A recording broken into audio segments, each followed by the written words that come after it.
আমরা অনেকেই জানি যে একটা ক্রিমিনাল মামলা বা একটা ফৌজদারি মামলা যখন আমাদের এগেইনস্টে হয় সেটাতে আমরা আপোস করতে পারি। অর্থাৎ বাদীর সাথে আমরা চাইলে আসামি পক্ষ বা বিবাদী পক্ষ আমরা কিন্তু চাইলে আপোসের মাধ্যমে সেই মামলাটা শেষ করতে পারি। এখন আমাদের মধ্যে অনেকেরই কনফিউশন আছে বা কোয়েশ্চেন আছে যে আসলে কোন ধারাগুলো বা কোন অপরাধগুলোর এগেইনস্টে আমরা আসলে বাদীর সাথে এই আপোস মীমাংসা করতে পারবো এবং সেটার মাধ্যমে আমরা মামলাটা শেষ করতে পারবো।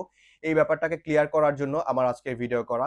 হ্যালো, আসসালামু আলাইকুম। আমি অ্যাডভোকেট আহমেদ ইমতিয়াজ, ঢাকা জজ কোর্ট। বিডি লিগ্যাল অ্যাডভাইস চ্যানেলের পক্ষ থেকে সকলকে স্বাগতম।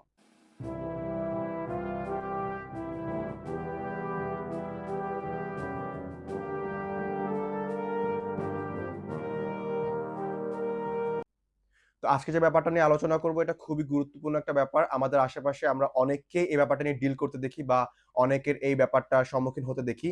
তো ব্যাপারটা এরকম হয় যে আমরা যেকোনো সময় কিন্তু আমরা একটা ফৌজদারি মামলার সম্মুখীন হতে পারি বা আমাদের এগেইনস্ট এ যেকোনো একটা ক্রিমিনাল মামলা বা ফৌজদারি মামলা আমাদের এগেইনস্ট এ আসতে পারে। তো এরকম মামলাগুলো যখন আমাদের আসে তখন কিন্তু আমরা অনেকেই একটা স্টেজে বা একটা পর্যায়ে গিয়ে আমরা কিন্তু চাই যে বাদীর সাথে আপোসের মাধ্যমে এই মামলাটাকে শেষ করার জন্য। তো অনেক মামলা রয়েছে যে ক্ষেত্রে কিন্তু আমরা এই আপোসটা করতে পারি। অর্থাৎ বাদীর সাথে আমরা যখন আলোচনা করব বা বাদীর সাথে আমরা যখন একটা আপোসে বসবো তখন কিন্তু এই আপোসটা করার মাধ্যমে আমরা মামলাটাকে শেষ করতে পারবো বা মামলা থেকে আমরা অব্যাহতি পেতে পারবো। আবার অনেক মামলা আছে বা অনেক কেসেস আছে যেখানে হচ্ছে আমরা চাইলেও কিন্তু এই আপোসটা করতে পারবো না। অর্থাৎ আমাদের আইনসিদ্ধভাবে কোনো বিধিবিধান নাই যে আমরা এই আইনের অমুক ধারায় বা অমুক রেফারেন্স এর মাধ্যমে আমরা চাইলে এই যে আপোসের ব্যাপারটা এটা আমরা আমাদের মধ্যে সম্পাদন করতে পারবো। এরকম কোনো গাইডলাইন বা কোনো বিধান আমাদের কোনো পাঠ্যপুস্তকে বা কোনো আইনে কোথাও আমাদের বলা নাই। সেক্ষেত্রে কিন্তু আমরা চাইলে এরকম আ কোনো অপরাধের যদি আমরা করে থাকি বা অপরাধের মধ্যে আমরা যদি জড়িয়ে যাই সেক্ষেত্রে আমরা কিন্তু সহজে চাইলে এই বাদীর সাথে যে আপোসের ব্যাপারটা সেটা কিন্তু আমরা নিশ্চিত করতে পারি না। আবার কিছু ব্যাপার আছে যেখানে কিন্তু আমরা চাইলে নিজেদের মধ্যে আমরা নিজেরা আপোস করতে পারি না। কিন্তু আদালতের মাধ্যমে আমরা যখন একটা পারমিশনের ব্যবস্থা করতে পারি, অর্থাৎ আদালত যখন আমাদেরকে পারমিশন দেয় মামলা চলাকালীন সময়ে, তখন কিন্তু সেই আদালতের পারমিশনের মাধ্যমে আমরা এই সকল মামলায় আপোসের মাধ্যমে কিন্তু আমরা মামলাটা শেষ করতে পারি। তো এখন আমরা জেনে নেই যে এই ব্যাপারগুলো আসলে আমরা কিভাবে ক্লিয়ার হব। আসলে কোথায় বলা আছে যে আমরা এই কোন ধারার মামলাগুলো আসলে আমরা আপোস করতে পারবো, কোন মামলাগুলো আমরা আপোস করতে পারবো না, কোনগুলো আমাদের ম্যাজিস্ট্রেটের মাধ্যমে অর্থাৎ আদালতের মাধ্যমে পারমিশন নিয়ে সেক্ষেত্রে আমাদেরকে আপোস করতে হবে। তো এই সম্পূর্ণ ব্যাপারটা কিন্তু ডিল করে আমাদের যে সিআরপিসি বা হচ্ছে কোড অফ ক্রিমিনাল প্রসিডিউর বা আমরা যেটাকে বলি ফৌজদারি কার্যবিধি, যেটা হচ্ছে ১৮৯৮ সালের একটা আইন।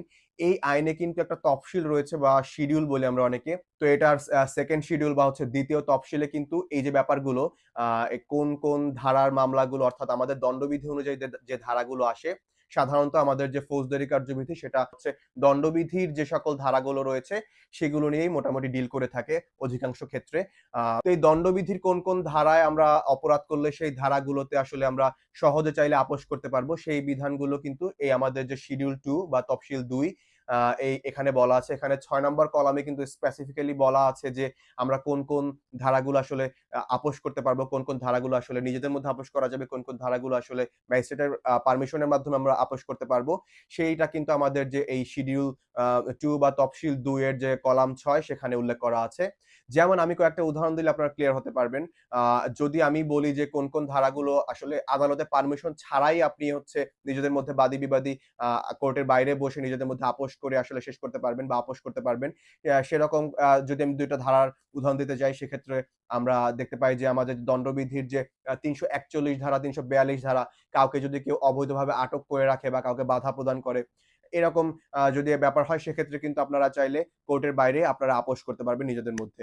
আবার কিছু ধারার কথা বলা আছে যেখানে চাইলে কিন্তু আপনি নিজেদের মধ্যে আপোস করতে পারবেন না। অবশ্যই আপনাকে আদালতের পারমিশন নিতে হবে। আদালতের পারমিশনের বেসিসে কিন্তু আপনি এই আপোসটা করতে পারবেন। তো এরকম যদি ২ একটা ধারার উদাহরণ আমি দেই, যেমন হচ্ছে আমাদের দণ্ডবিধির ৪২০ যেটা হচ্ছে প্রতারণা, তারপর হচ্ছে আমাদের যে ৫১১, তারপরে আমি যদি বলি চুরির যে ধারা ৩৭৯, ৩৮০, এখানে যে চুরির ব্যাপারটা সেক্ষেত্রে কিন্তু আমরা চাইলে আদালতের পারমিশন নিয়ে কিন্তু আমরা আপোস করতে পারবো এবং আপোস করে আমরা মামলাটা শেষ করতে পারবো। এর বাইরে যে সকল ধারা রয়েছে অর্থাৎ যেগুলো আমাদের এই আইনে মেনশন করা নাই, সেগুলো কিন্তু আমরা চাইলেও আপোস করতে পারব না। অর্থাৎ মামলাটা যদি হয়ে যায়, তখন কিন্তু আর আপোস করার কোনো সুযোগ থাকবে না। তো এই জিনিসগুলো আপনাকে কিন্তু একজন দক্ষ আইনজীবী আপনাকে এটা এনশিওর করতে পারবে। অবশ্যই আপনি যখন এরকম কোনো একটা প্রবলেমের সম্মুখীন হবেন, তখন সর্বপ্রথম যে করণীয় যে ব্যাপারটা থাকবে, আপনি একজন দক্ষ আইনজীবীর শরণাপন্ন হবেন। সে আপনাকে এই জিনিসপত্রগুলো বলে দিবে বা ক্লিয়ার করে দিবে যে কোন ধারাটা আসলে আপোসযোগ্য, কোন ধারায় আপনি আপোস করতে পারবেন, কোন ধারার অপরাধ সংগঠিত হলে আপনি আসলে আপোস করতে পারবেন না বা কোন ধারার অপরাধ সংগঠন করলে আদালতের পারমিশন নিয়ে আপনাকে আপোস করতে হবে। তো এই ব্যাপারগুলো কিন্তু একজন আইনজীবী বা আপনার যে আইনজীবী আপনি যাকে নিয়োগ করবেন, সে কিন্তু আপনাকে খুব ইজিলি জিনিসপত্রগুলো ফিগার আউট করে বা আপনাকে এই জিনিসপত্রগুলো বের করে আপনার সামনে তুলে ধরতে পারবে বা আপনাকে এনশিওর করতে পারবে যে আ এই যে গাইডলাইনটা, এই গাইডলাইনটা আপনি ফলো করলে আপনি আপনার কাঙ্ক্ষিত যে ফলাফল সেটা পাবেন। তো এই ছিল আজকে আমার আলোচনার বিষয়। সকলে ভালো থাকবেন, সুস্থ থাকবেন, সতর্ক থাকবেন। আসসালামু আলাইকুম।